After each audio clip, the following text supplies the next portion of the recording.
Sleep apnea is a big problem for many older adults, and yet a big percentage of them don't follow the recommended treatment.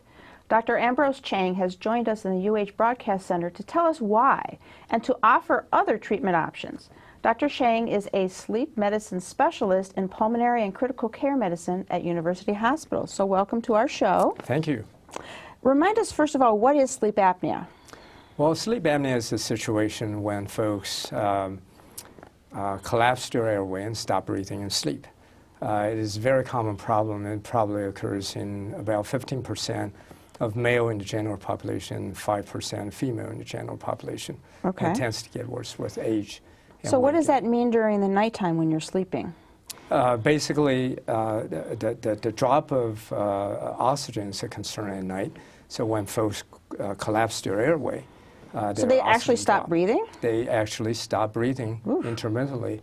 It can occur from 5 times an hour to 180 times an hour. My goodness, how long aren't you breathing? Typically, each episode will count for about 10 seconds.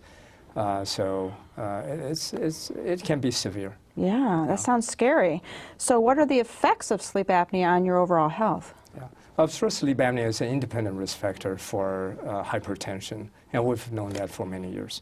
It's also associated with congestive heart failure, atrial fibrillation, metabolic syndrome, diabetes, and coronary artery disease as well. Wow, so it can really affect you. Yeah. I know the traditional treatment for sleep apnea is a CPAP machine that helps you breathe at night. But patients don't always like it. I mean, it can be bulky and big and everything. So how does that work? What is this machine like? Yeah, this machine has improved so much over the years since 1981 when it first came out. It basically blows air into the upper airway and split the upper airway open. And about 50% of patients find it difficult to use CPAP device. And but again, CPAP has evolved so much. It's now very small, as small as palm size, and it's very quiet. It really does not create any more noise anymore. And the mass has been a big improvement over the years, and it's very, very comfortable. And the newest mask we have is, in fact, the cushion is made of memory foam, and it's very easy to use. That's soft, squishy stuff you can sleep on now. Absolutely, yeah. Okay.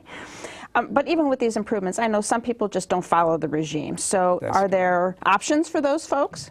Yes, there are. We're currently working with the Case Dental School, and we have these oral appliances that we can use for treatment of mild to moderate obstructive sleep apnea patients. Basically, this is to advance the lower jaw. It's a mouth guard and advance the lower jaw to open up the airway. Oh, okay. And we also have a device called Inspire. Inspire is a pacemaker-looking device. It has to be implanted on the chest wall, and it sends a signal to the tongue to move the tongue forward in sleep, create a little bit more space in the back of the throat to help moderate to severe obstructive sleep apnea. So that's a little bit more serious on the That's correct. Okay. That's correct. So we do have options, and we also have positional treatment devices as well to help folks sleep on their side, which oftentimes help obstructive sleep apnea patients. All right. So a serious thing that can be really helped, and you just got to find the right thing to help you. Absolutely. Yeah. All right. If you have sleep apnea, you don't need to suffer. There are ways to breathe easier. My thanks to Dr. Chang for alerting us to these options. And for more help, use the information that's coming up next. For more information, call the Center for Lifelong Health at University Hospitals at 844-312-LIFE. That's 5433. Or visit www.uhhospitals.org/lifelonghealth.